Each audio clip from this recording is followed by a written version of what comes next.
Hi there. Around now, we'd usually be bringing you the Nature podcast, but this week we have a slight schedule change.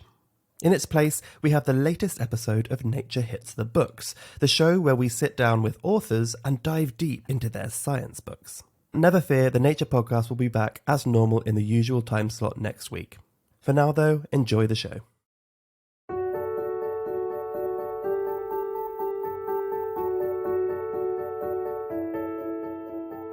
Hi, Benjamin Thompson here. Welcome to episode 4 of Nature Hits the Books.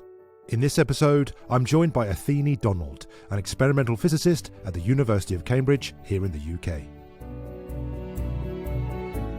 Athene's new book, called Not Just for the Boys: Why We Need More Women in Science, looks at how the discipline has historically excluded women, the barriers to entry and retention that remain prevalent to women scientists today, and what could be done to fix the situation. Just a few of the things that Athene and I chatted about in this podcast.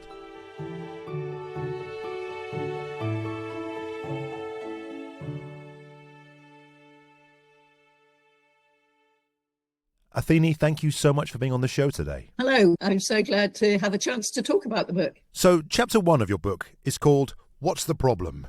And this rather struck me, to be honest with you, that you felt the need to write that down. I mean, why have you started with this question right from the get-go? I suppose because too many people think this is a topic that has been talked about for a long time, and therefore surely it's been solved. And the reality is absolutely not. We are not making great strides, I would say. I mean, the numbers have gone up a bit, but certainly in my field of physics, incredibly slowly. And let's talk about some of the numbers then. What's the picture for women in science? Here we are in 2023. Well, I mean, if you talk about women in science, and I use science quite loosely in the book, more in the sense of STEM, so science, technology, engineering, and mathematics, the numbers are very different in different parts of that. So biology, certainly at university, probably the majority of students would be women, certainly in the UK. But in a subject like computing, it's probably 10 to 15%. Engineering, similarly. Physics, it's probably crept over 20%. Again, I'm mainly using English stats. But, you know, if you look at other countries, numbers are different. The developing countries have far more women engineers, for instance, than we do in England. And so there are cultural differences. And I think that's something people tend to forget. I get fed up with the number of people who say to me, well, maybe girls just don't like physics. Well, no, it's that culturally we don't make it very easy for them to like physics, I think, a lot of the time. And in broad terms, then, what are some of the big issues, then, preventing women progressing in science and the scientific workforce? Well, of course, there are two different stages. The first part of the book talks more about early years, and then we get into what happens at university. So if you want to talk about women progressing at university, there are, I think, quite surprising biases. So the Royal Society of Chemistry, for instance, looked at their own publications and discovered that women's papers took longer in the refereeing process. Now, I just find these kinds of things bizarre in many ways, because no one is consciously sitting down and saying, let's make it harder for women. But somehow, systemically, we have these issues. There's been plenty of evidence that if you have identical CVs submitted under male and female names, the females are less likely to get the job, less likely to be offered a decent salary, that kind of thing. This has been repeated in quite a number of studies, specifically in the science arena. And so things that you might think, you know, scientists are evidence-based, and yet we have these biases which are systemic and often invisible. And let's face it, the women are just as biased as the men in these sort of cultural ways. So the studies on CVs shows that, you know, a female scientist higher up the ladder, if you like, is just as likely to be prejudiced against the woman. And I think it's important to realise that, because sometimes I suspect there's a feeling, well, it's just the women beating up the men. No, it's not like that. You know, we are not just saying men are all awful and women are wonderful. It really isn't like that with some of these systemic issues. And of course, there's been many studies which have shown the evidence and the value of diversity in the scientific workforce. And your book isn't short on evidence and the stats, and obviously you've gone into the literature to look at that. Maybe talk us through some of the data about why diversity in the workforce is important. In terms of pure research, if you like, there is evidence that shows that minorities in general are more innovative, but the work they do is less well received. So there was a paper in PNAS which called something like the innovation paradox that teased that out. I think also if you are in a company and you are trying to solve a problem, the more perspectives you have, the better. So you want diversity in all senses so that people think about what the genuine problems are. I mean, there's a very classic study from the US looking at crash dummies, where simulated crashes were done with a standard male. And then they realized that seatbelts, for instance, were not designed for the pregnant female. And it was the leading cause of fetal death in maternal trauma, I think was the phrase. So one feels that had they had more women involved, they might have thought about that at an earlier stage in the process. So that's why diversity of thought really matters. It's a new way of looking at the same problem. Yeah, and it's well known in a business context that having more women on boards tends to lead to a better bottom line, because groupthink is never a good idea. And many of the issues that you highlight in your book aren't new, of course.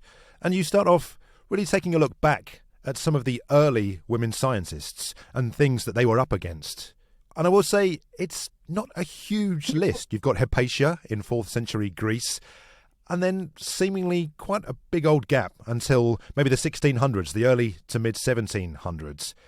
My first question is this list brief because men write history books? No, I suspect it's brief because really women weren't given much opportunity. Now, if you look at the Western world, between Hypatia and the 1600s, there weren't that many male scientists either, because to a large extent, they were just regurgitating Aristotle and things like that. I mean, science did not progress very well in the Western world. But I think also you should recognize that in the 1600s, literacy was quite low. Education, was not great. And a lot of the scientists, say around the time of founding of the Royal Society in the 17th century, they were gentlemen in the classic English sense. They had time on their hands to look at nature, to worry about navigation, that kind of thing. And women just did not have those opportunities. So, when I tried to look at women from, say, the 17th century on, there still aren't many. And they fell into certain categories like aristocrats, like relations of other scientists, because the opportunities just weren't there. So I don't think it's the same. I don't think it's because books are written by men. I think there genuinely weren't that many women who were in a position to do very much. And I was astonished by the story of philosopher and writer Mary Astel in the late 1600s. Please tell me about her story and her notes that were rediscovered. Yeah, I mean, I found this amazing, and I felt very honoured that I got involved in this story. So I think she was the deputy librarian at Magdalen College in Cambridge, discovered when they were doing some sort of review of the books there, these books that were owned by Mary Astel, in which she had written notes in the margin. So Descartes, for instance, she commented in great detail on some of his writings, and at one point wrote false. And I found this amazing because if you are looking after PhD students, the moment when they can look at the written word, some publication and say, hang on, this is wrong, that is a really seminal moment in their development. They have the confidence to say that.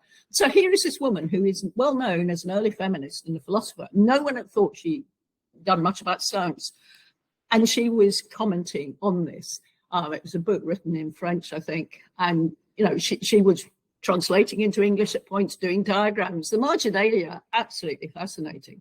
And she wasn't known. And, I was given this opportunity to comment, and I was really excited. And the opportunity to put it in the book was too good to miss. And you say we cannot know how many other women's books, annotated or not, have been tossed away over the intervening years. So this work of hers, correcting the work of René Descartes, was essentially lost, right? And so how many other stories do you think there might be out there? Well, who knows? I mean, it was chance that the librarian thought about it enough and thought that the context of the science was interesting enough that it came my way and I had an opportunity to look at them and analyse them. And I am sure there would have been other women out there who were reading contemporary works, if you like, and thinking about it, maybe discussing it within their family, but they had no platform. I mean, they had no way of expressing it. They weren't allowed in the Royal Society. We know in the case of Mary Astel that she went to work as an assistant for Flamsteed at the Royal Greenwich Observatory, and she's the only woman who is listed out of 130 odd people who did that sort of internship, if you like. They just didn't have the opportunities. But I think there may well have been other middle-class stroke aristocratic women who did read and think, but yeah, we will never know. And you say there are some themes historically that seem to come up again and again: lack of access to education, getting into science because of family connections or through being rich or being from an aristocratic family, for example. But you also talk about the myths that maybe originated at this time, science being done by kind of the lone male genius, for example. And these seem to have propagated through the ages, like the perception that some subjects are more male or female oriented. Yeah. And it seems like a lot of the women you write about were botanists, for example. Yes. I mean, I mentioned earlier that there are far more women entering university to study biology. And that is absolutely something that persists, that biology is more suitable than physics or engineering. And I find this fairly baffling. I mean, the naive way I express it is that girls are encouraged to nurture, play with dolls, whereas boys are encouraged to do things with their hands. Maybe get, I don't know, chemistry sets are now regarded as so dangerous. I don't think they're much out there as toys. But these things still propagate. Well, let's talk about young people. But before we do, maybe finally one more on the historical aspect of your book. So you make the point that if you ask someone to go into the street and ask someone to name a woman scientist, they would all say Marie Sklodowska-Curie. But I think what's interesting is that you say that maybe some of these very famous historical women scientists aren't actually role models that women going into science should aspire to be. Why did you make that point? Well, I think the story of Marie Sklodowska-Curie, and most people would not call her that, they call her Marie Curie, she led a very extreme life. She was pretty single-minded. She did have a family. She did have 2 daughters. So at least she got that aspect. But if you read about her, she was working in a basement or a shed or something in the cold and toiling away and all the rest of it. Is that what a young girl wants to think? That you have to be totally single-minded and you will be an outcast, you won't be allowed into the main part of the university. It just seems to me that we need role models who look more imaginable. I mean, she was working 100 plus years ago. So anyhow, she's not going to matter in the same way as the person you see on the television, be it Hannah Fry or Helen Chersky or whoever. There are women role models out there on our television screens. And I think they are more relatable and therefore more imaginable. If I were to be a scientist, what would they look like? I don't think Marie Curie is a very good thing. And do boys or girls aspire to be Nobel Prize winners when they are 11? I don't know. I've never asked them. Well, you have written a lot about education. You've been involved in a lot of research into science education. I mean, you say in your book that education really is a key part of solving this problem of why women don't progress in science or don't enter the workforce or leave the workforce prematurely. Why has education been such a focus for you? Because the decisions about what a child wants to do with their lives are set very, very early. I mean, it's partly going to be, if you have an uncle who's an engineer, you're more likely to think about it. But it's also, if you think there aren't any female engineers out there, then would you want to go and break that mold? So these implicit decisions are made very early. I mean, the studies are, it's around about 11 or 12 that a child really decides kind of what direction. I mean, they can still be influenced, but it is really quite early. And what's been one of the studies then that sort of made that point? Well, there was, I thought, a really interesting study from the States. It was a very small one and I haven't seen it be repeated. But one of the things they did was they asked 5-year-old children, are boys and girls equally smart? And they said yes.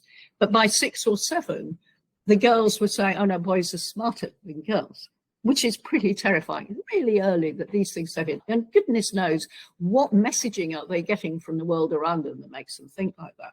But then there's another study looking at the subjects that are done at PhD level by men and women.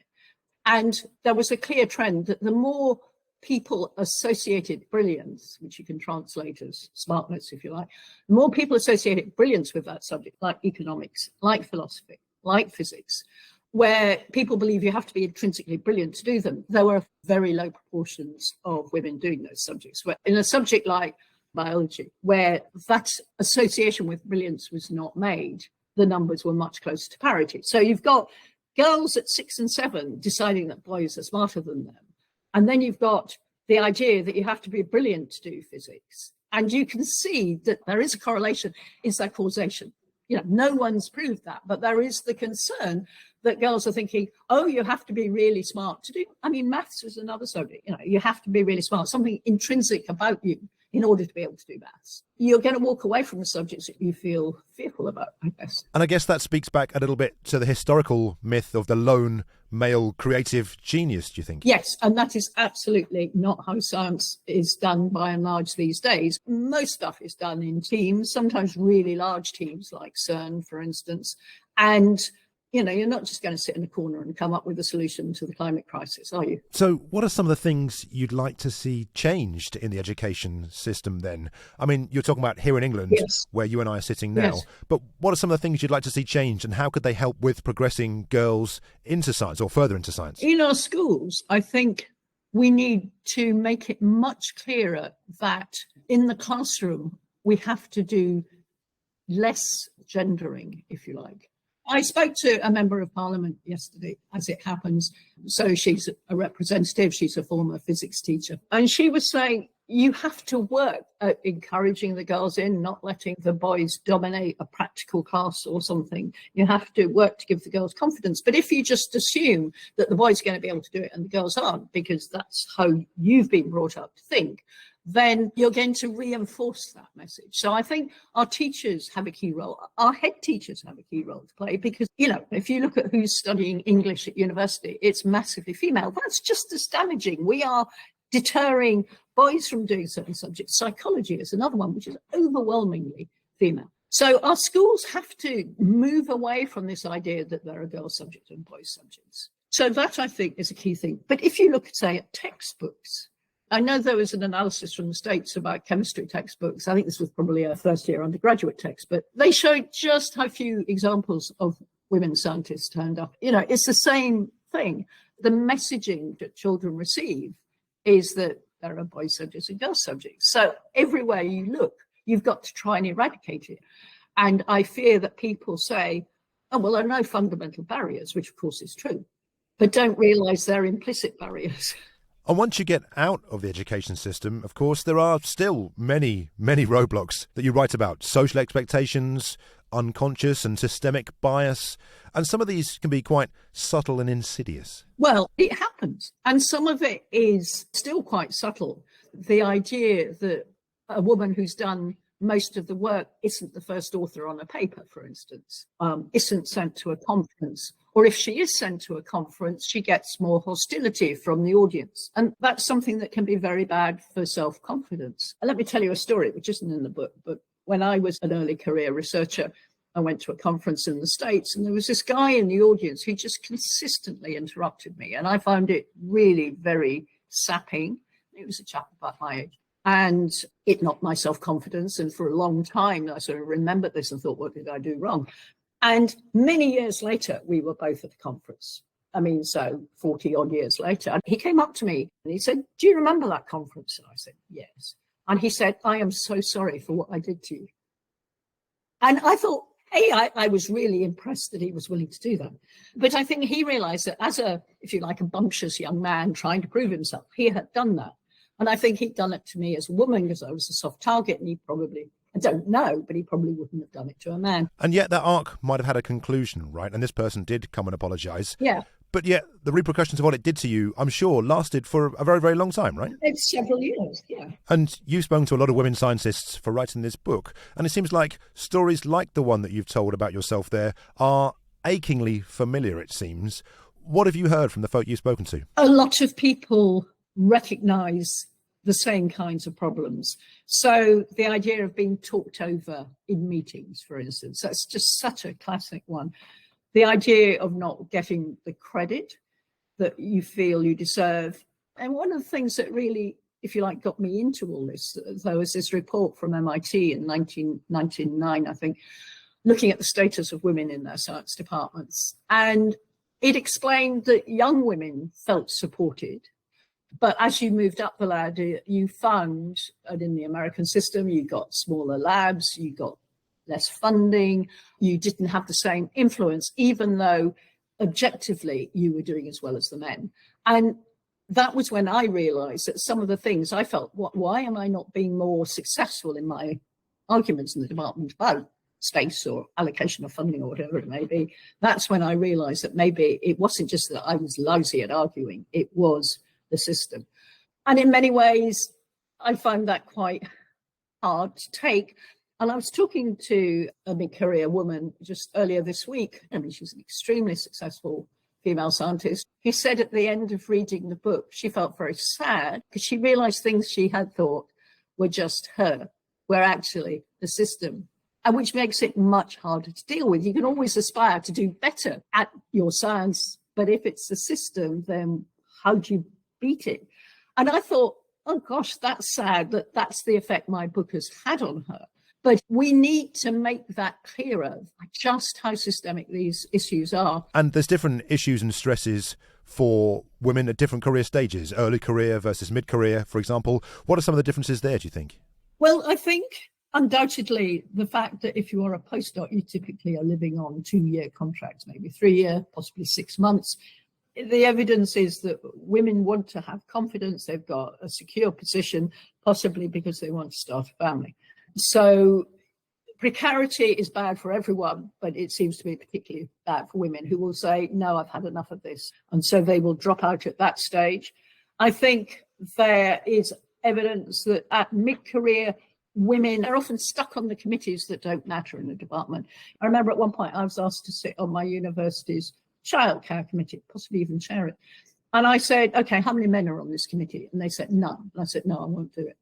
Because, there should be parity in these kinds of things. And we need the male view about childcare. It isn't just women who look after the children.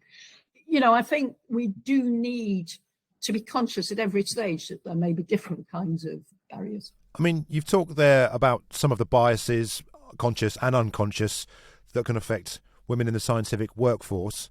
But of course, there is the other side to it as well, the kind of outright discrimination and, of course, harassment that many women face in science. Yes. What has your research uncovered about that and about the numbers of what's going on?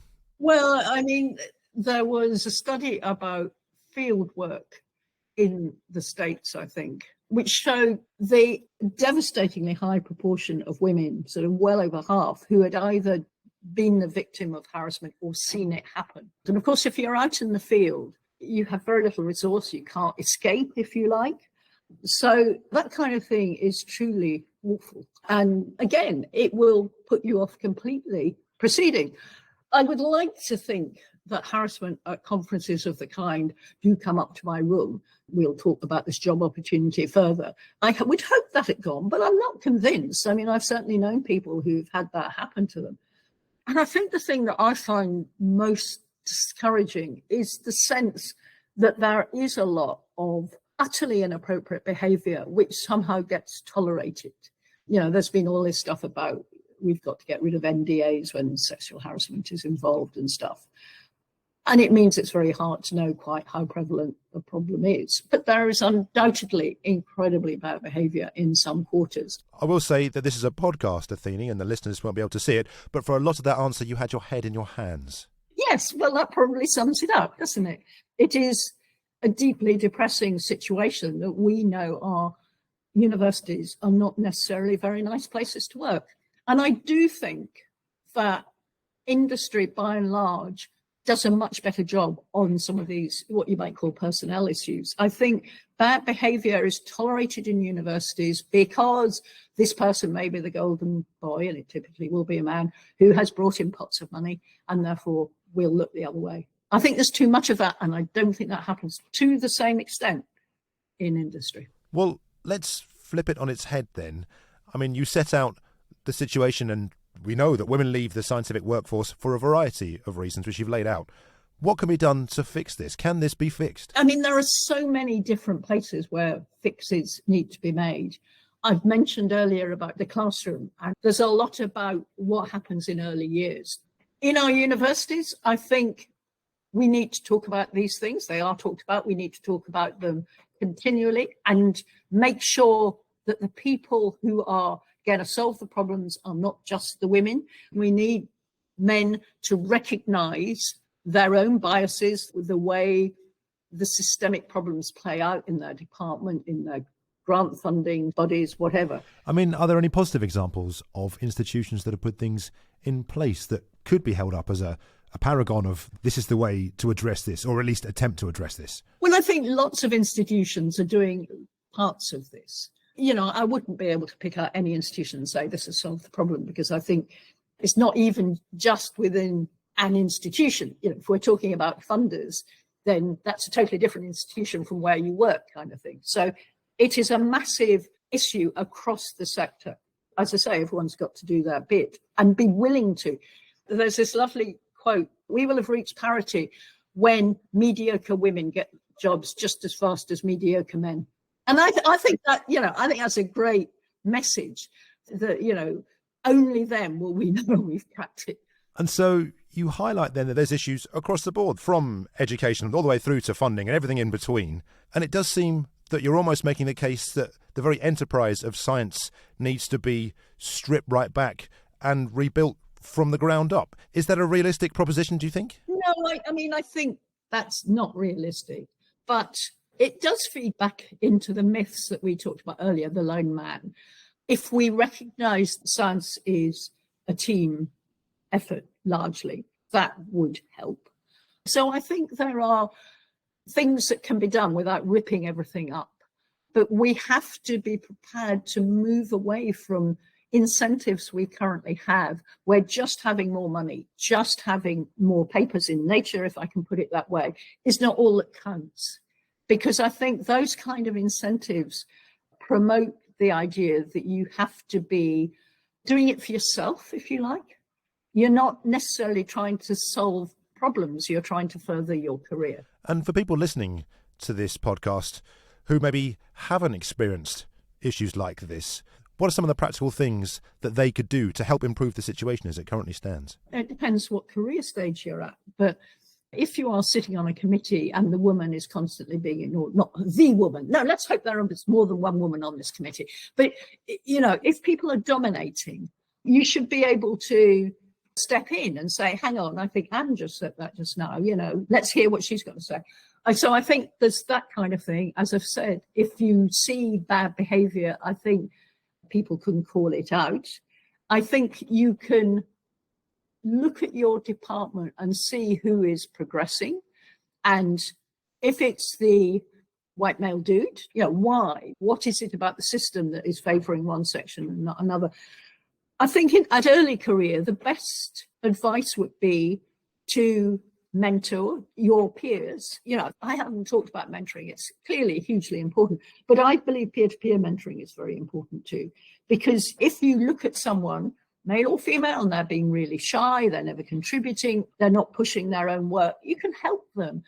I remember when I was a PhD student, spending an evening in a pub, perhaps inevitably at a conference, and there were three of us there, and we each had different supervisors, and we were describing what we hated about our supervisors. And, you know, if you'd taken our three supervisors, who were all perfectly decent guys, if you'd taken them and sort of took all the good bits and made them into one person, they'd have been perfect. But, you know, they all had these failings, you know, so talking about these things I find very helpful. So even at early careers, I think there are things that can be done. And what about the women scientists listening now? Obviously, Athene, you've been in science for a long time, right? Yes. What have you learnt? What practical things have aided your journey, do you think? Well, I think if you are in a working environment where there are very few women and you're feeling alienated or lonely or whatever, you can try and find a group of supporters. I mean, it comes back, if you like, to mentoring, but also finding a community that is supportive. I think you should recognise that maybe if you are not progressing as fast as you would like, there may well be systemic issues. You should try not to internalise it's all my fault, but you should get advice about what do I need to do in order to progress. You know, women do need to push themselves, and sometimes that can feel uncomfortable. We're brought up to be nice girls. We're brought up not to push ourselves. And sometimes you have to, or find someone who will do that for you, a mentor or a sponsor. But sadly, we live in a world where you have to either push yourself or have someone else push on your behalf, right? Well, that I certainly think is the nature of science, yes. If you hide your light under a bushel, people aren't going to know you've got a light. And so you put forward your ideas in the book. What does science look like if this all comes to pass? What would you like the future of science to be? I would like it to be one where the best people go into it, the best people stay in it. They work in the best way to solve problems, so that much of that will be teamwork. It needn't be, but much of it will be, and that all members of the team get appropriate recognition. And I don't think we've got most of that at the moment. We have very smart people doing very smart things, but we are losing too many of the people who are probably equally smart and could do equally smart things. I mean, one thing you do make the point is that you're not looking for 50-50 male-female ratio across the board. Not necessarily. I've no idea what that proportion should be, but it should be not the case. So if we have 60% of women starting biology degrees, we should end up with 60% at the higher echelons, if they have committed to that. If we start off with very few engineers, as we do, then probably the problem is at an earlier stage. I mean, the reality is we start off with few engineers, but the fall off in numbers as you go up the ladder is actually less drastic, because the ones who start are so committed. They've already had to do so much to get there. Well, let's leave it there. Athene Donald, thank you so much for talking to me today. Thank you. Athene Donald there. If you want to read more about the barriers facing women in science and what can be done to overcome them, check out her book, Not Just for the Boys, Why We Need More Women in Science. And that's it for episode 4 of Nature Hits the Books. If you have any feedback on the show, why not ping us an email to podcast@nature.com with the subject line, Nature Hits the Books. Otherwise, look out for the next episode later in the year. The music used in this episode was called To Clarity by Air via Epidemic Sound and Getty Images. I'm Benjamin Thompson. Thanks for listening.